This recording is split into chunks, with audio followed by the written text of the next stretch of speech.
밤에 카메라를 켜고 돌아다니다니 진짜 미친 거 아니야? 글로벌 뷰티 인플루언서가 한국의 밤거리를 인스타에 라이브 방송으로 소개하면서 심각한 악플에 시달렸는데요. 그녀에게는 어떤 일이 있었는지 들어보겠습니다. 안녕하세요. 저는 미국에서 모델이자 뷰티 분야 인플루언서와 크리에이터로 활동 중인 카산드라 뱅크슨이라고 합니다. 현재 유튜브 구독자 213만 명, 인스타그램 23만 명 구독자, 틱톡 43만 명의 구독자 98만 구독자의 페이스북을 운영 중이며 세계 총 370만 명의 구독자를 보유 중이죠. 저는 원래 10대부터 모델 활동을 해왔고 심각한 여드름에 시달리는 경험을 살려 직업 특성상 메이크업을 자주 하기 때문에 여드름 피부 화장법, 여드름 관리법, 여드름으로 인한 왕따 대처법 등을 알리면서 인터넷 스타가 되었죠. 아무래도 제가 수백만 명의 팔로워를 가진 인플루언서다 보니 세계 각국에서 정말 많은 협업 제안이 들어오는데요. 그중 여러 나라에서 열리는 행사에서도 초청과 홍보 요청이 정말 많이 들어오고 있죠. 그런데 저에게 선물 같은 행운이 찾아오게 됐어요. 바로 한국에서 세계 최초로 인플루언서 박람회인 서울콘을 열게 됐는데 그곳에 초청이 된 것이었죠. 전 세계에 쟁쟁한 인플루언서들이 굉장히 많은데 50여 개국에서 3천여 팀의 글로벌 인플루언서가 참여하는데 그중 한 팀이 저희 카산드라 뱅크슨 팀이 초대된 것이었죠. 사실 한국이 요즘 스타들 사이에서 뜨는 나라라 인기가 많은 것을 알고 있고 이전에도 한번 업무 협의차 방문한 적이 있었는데 그때 한국의 매력에 빠져 자비를 부담하고서라도 다시 한번 꼭 가고 싶었죠. 원래 이런 행사에 초청될 때는 항공, 숙박, 협업비를 따로 받기 마련이죠. 하지만 이번 서울콘은 달랐어요. 실제로 진흥원에서는 전 세계 인플루언서들 3천여 팀을 초빙하는데 항공료와 숙박비만 제공해 주었고 참여한 인플루언서들은 그저 서울이란 콘텐츠가 좋아서 참석한 것이었어요. 숙박비와 항공료만 제공한다고 해도 오겠다는 인플루언서들이 줄을 섰고 그로 인해 진흥원에서는 430억 원 비용을 절약했다고 하는 기사를 보았죠. 저도 서울이 그저 좋아서 오게 되었고 지금 스케줄이 바쁘지만 항공료와 숙박비만 받아도 이건 무조건 가야 한다고 생각해 바로 오케이 사인을 보냈어요. 최근 제가 올린 K뷰티 관련 컨텐츠 조회수도 상당히 높아 서울콘에 참석한 김에 제 구독자들에게 한국과 K뷰티에 대해 꼭 소개해주고 싶었거든요. 그 소식을 듣자마자 며칠 동안 설레는 마음에 믿기지 않아 밤에 잠을 한참 설쳤었어요. 지난번 촬영차 한국에 방문을 한 적이 있었는데 그때 한국의 모습에 반해 기회가 된다면 꼭 가고 싶다는 생각을 떨칠 수가 없었거든요. 한국을 사랑하게 된 이유는 한두 가지가 아닌데 가장 큰 매력은 다른 외국인들도 말하는 것처럼 단연코 안전이었죠. 인플루언서다 보니 카메라, 스마트폰 등 촬영 장비를 가지고 다녀야 하는데 한국에서는 공공장소 어디든 잠깐 두고 자리를 비워도 도난 당하지 않죠. 오히려 노트북 같은 고가의 물건들은 카페 같은 곳에서 화장실을 갈 때 자리를 맡아두는 용도로 쓰이는 믿기 힘든 광경이 펼쳐지기도 하죠.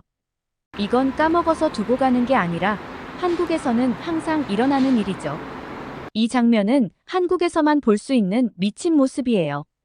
모델이라 세계 이곳저곳으로 화보도 자주 찍으러 다니기 때문에 웬만한 나라를 모두 다 가봤지만 한국만큼 안전한 나라는 없는 것 같아요. 어딜 가든 CCTV 설치되어 있고 범죄율도 다른 나라들에 비해 매우 낮은 편이죠. 그리고 거리든 건물이든 화장실이든 모든 곳들이 깨끗하고 청결해 냄새와 위생에 민감한 저에게 한 번도 불편함을 선사한 적이 없는 세계 유일의 나라가 한국이었어요. 지난번에 협업차 방문을 한 이유는 한국 전라남도 무안군의 특산물인 자생양파를 활용한 선스크린 제품을 새로 출시했는데 협업 과정에서 무안군에 방문을 하게 되었어요. 전남 무안은 KTX가 바로 없어 무안국제공항으로 가는 비행기를 탈까도 고민하였지만 한국의 KTX는 어떤지 경험해보고 싶어 목포역까지 KTX를 타러 가게 되었죠.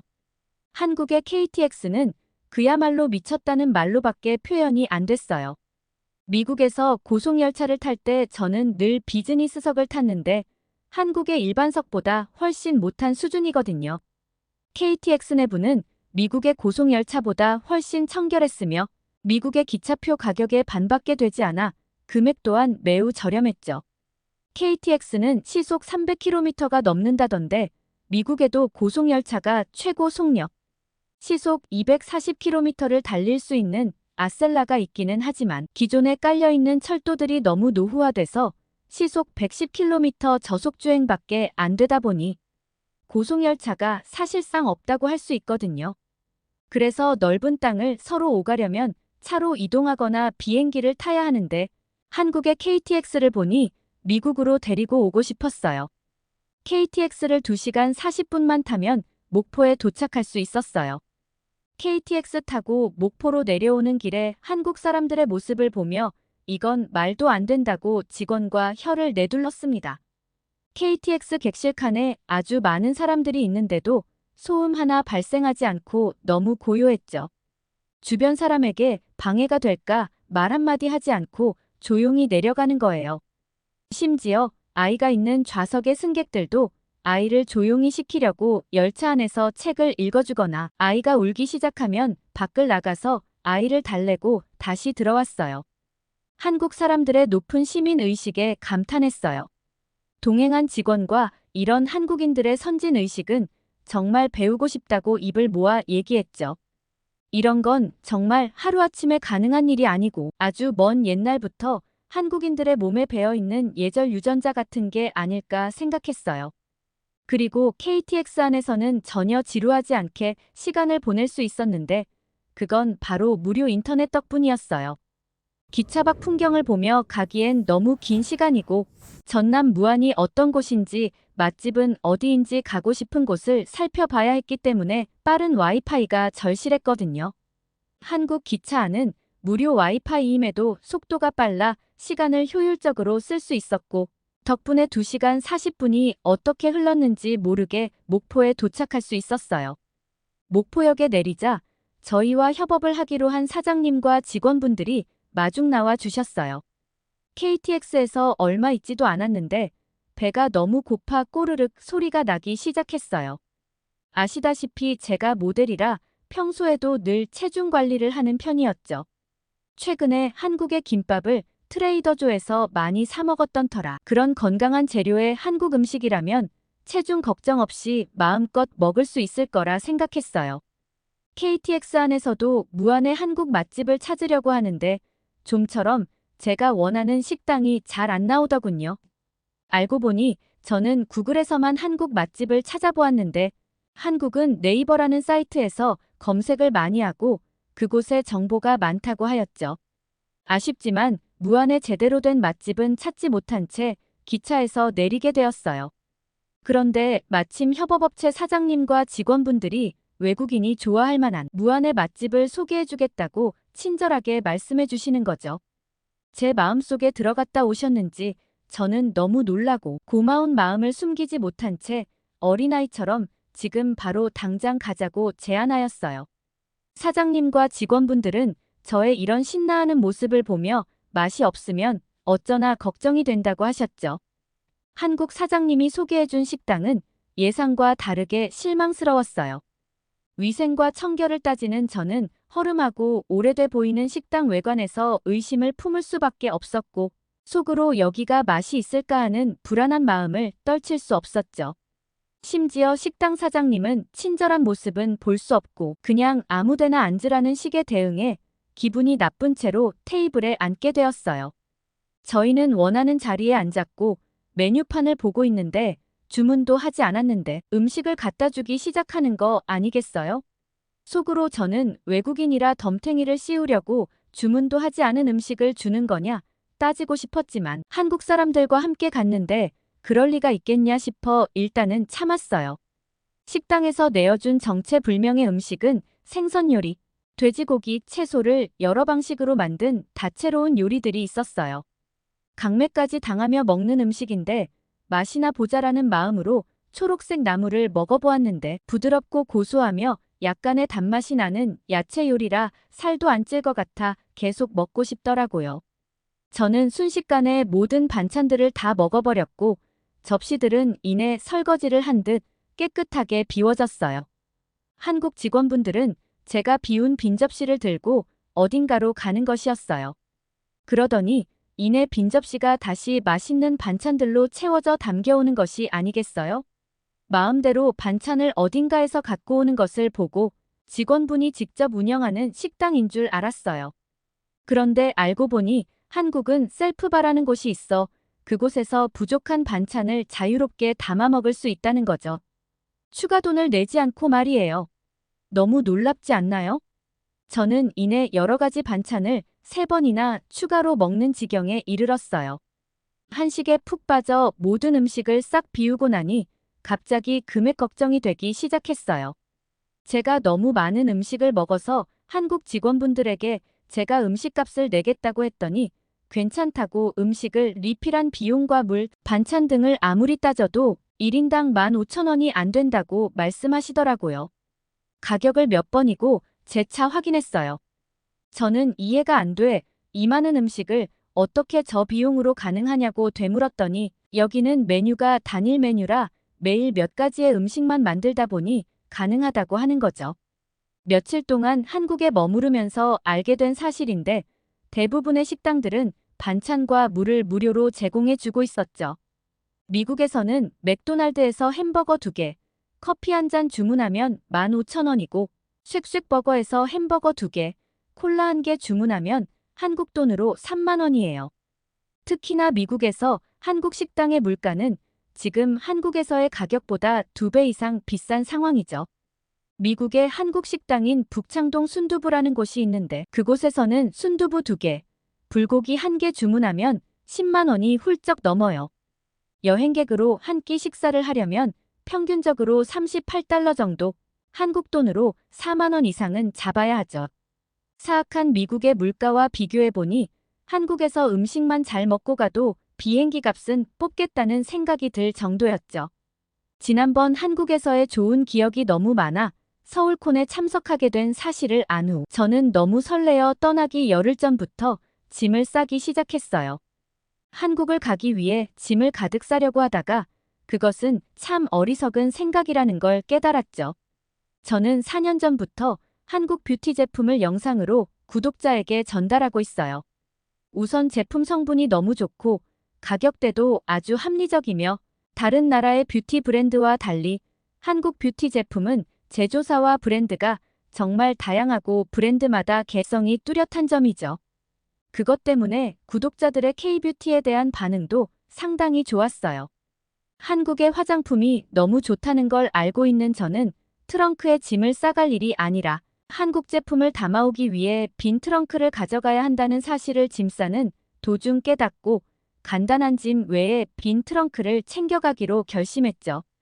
현재 뷰티 관련 영상 콘텐츠를 제작해 유튜브 등을 통해 전 세계 구독자들과 소통하고 있는데 많은 이들의 한국 뷰티 제품에 큰 관심을 보이고 있고 특히 K-뷰티 관련 콘텐츠는 조회수도 상당히 높죠.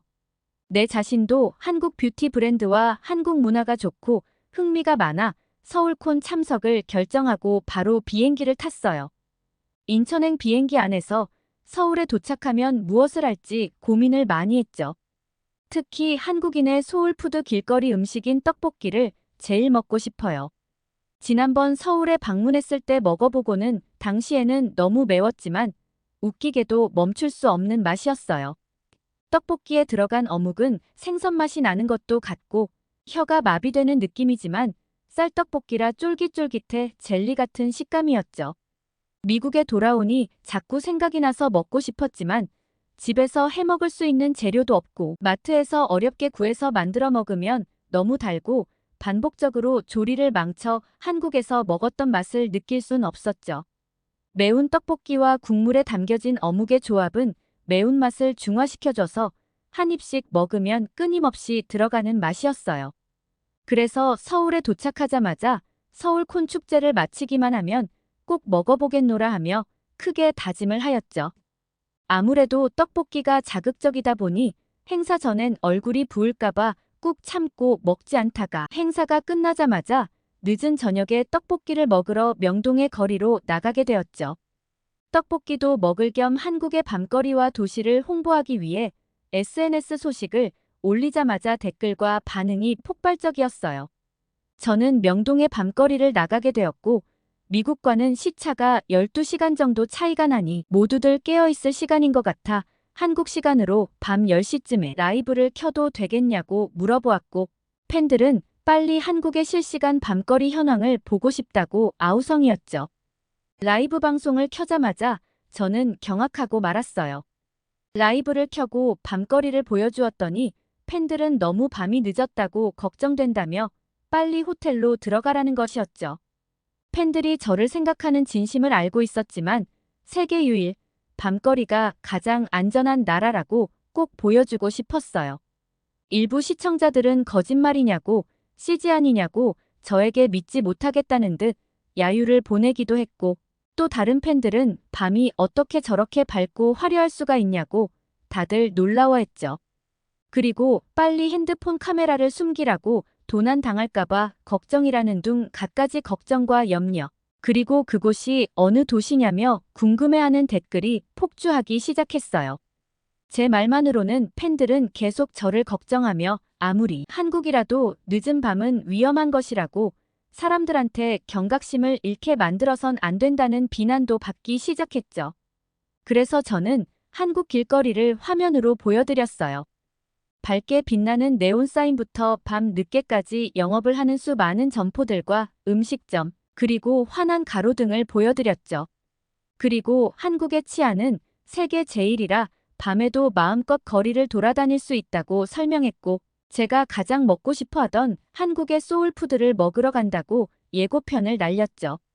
팬들의 반응은 폭발적이었어요. 밤늦게 길거리에서 저렇게 많은 음식을 파는 것이며 유명 인플루언서가 경우 없이 다니는 모습에 모두들 진짜 대단하다며 좋아요를 잔뜩 눌러주셨어요. 사실 저도 처음에 한국에 왔을 땐 한국 밤거리를 보고 이게 말이나 되는 일이냐고 얼마나 놀랐는지 몰라요. 미국은 솔직히 총기 소지가 가능한 나라라 늘 싸움을 피하려고 하고 상대방이 총을 가지고 있을까봐 밤에 길을 다니는 건 상상할 수 없는 일이거든요. 실제로 미국의 한 커뮤니티 레딧에 미국인이 한국에 대해 올린 글이 있는데 새벽 3시에 거리에 나가도 안전하다고 느껴. 공공장소에 물건을 둘 수 있어. 난 누가 찾으러 오기 전까지 공공장소에 노트북이 3일이나 방치돼 있는 걸 봤어. 이 글은 굉장히 큰 화제가 되었고 믿기 힘들다는 댓글이 대다수였죠. 저도 한국을 직접 방문하기 전까지는 믿지 못했던 사람 중에 하나였어요. 이제는 서울이면 이게 당연히 가능하다고 생각해요. 실제로 이번에 한국의 필수 코스인 병원에 방문하였을 때도 우리 팀 매니저가 제가 늘 지니고 다니던 아이패드를 그곳에 놓고 온 일이 있었죠. 아이패드 안에는 각종 협업 서류와 제 스케줄표가 정리된 중요한 서류들이 한가득이었어요. 아이패드의 가격으로만 따지면 얼마 안 하지만 아이패드 안에 실린 정보의 값어치는 수천만 원어치에 달했죠. 우리 매니저는 잃어버린 사실을 알고 풀이 죽은 채 어찌할 바를 모른 채 사색이 되어 서 있었어요. 저도 당황하고 화가 났지만 그 직원을 보고 화를 낼 수가 없었죠. 그래서 지나가는 한국 사람에게 영어로 이런저런 상황을 설명하자 그 한국인은 저희가 방문했던 병원이 어디였는지 묻고 그곳을 네이버로 찾더니 전화를 해주는 거였죠. 처음 보는 외국인에게 이렇게 친절하다니 한국 사람들에게는 선한 마음이 다 탑재돼 있어 보였어요. 그 한국인 행인이 병원과 통화한 내용을 들려주는데 저는 경악을 금치 못했어요. 놀랍게도 병원에서는 어떤 환자의 아이패드인지 비밀번호가 걸려 있어서 찾을 수가 없었고 안 그래도 지금 모든 환자들에게 아이패드를 두고 갔는지 직접 전화를 걸고 있었다는 거죠. 미국이었으면 전화는커녕 그 자리에 돌아갔을 때 찾으려고 해도 그 누구도 본 사람이 없다고 말했을 거라 장담해요. 아니, 미국뿐만 아니라 세계 어느 나라나 이런 곳은 없을 거예요. 저희들은 모두 양심적인 한국인들의 모습에 존경을 표할 수밖에 없었어요. 정말 법 없이도 살 수 있겠다고 생각했죠. 그렇게 아름다운 에피소드만 가득 안고 미국으로 향하는 비행기를 탔어요. 제가 홍보 촬영한 사진과 영상들을 보고 미국 친구들이 이런 아름다운 한국으로 많이들 놀러 왔으면 좋겠어요. 한국에서의 치안이 너무 익숙하고 편안해 미국에 돌아가서도 제가 카페에 핸드폰을 두고 화장실에 간 상황이 있었는데 그때 함께 있던 친구가 제가 화장실을 간 것을 보고 물건을 다 가지고 뛰어와서 너 미쳤냐고 누구한테 기부하려고 하냐고 미친 여자 취급을 잠시 받았네요. 한국에서 카페에 휴대폰이나 지갑을 놓고 가는 건 내 자리라는 뜻이지만 미국에서는 무료 나눔이라는 뜻으로 받아들여지죠. 저는 그날 친구 덕분에 아무것도 잃어버리지 않아 다행이었지만 어디서나 안전한 생활을 할 수 있는 한국이 너무 그리워요. 만약에 제 구독자들이 서울 여행 시 꼭 해야 할 것을 묻는다면 한국의 밤거리를 꼭 경험해 보는 것과 한강 주변을 가보는 것, 돌솥 비빔밥을 먹어보는 것, 그리고 마지막으로 병원이나 한의원을 꼭 방문해 보길 강력하게 추천해요. 내년 이후 서울콘에서도 제가 초청된다면 너무 영광스러울 것 같아요. 한국을 다녀간 글로벌 인플루언서 카산드라 뱅크슨 씨의 사연 어떻게 들으셨나요? 저희가 당연하게 여겼던 한국의 모습들을 놀라워하며 소개해주어 감사하네요. 앞으로 더 많은 미국 사람들이 한국을 많이 찾아와 주면 좋겠습니다.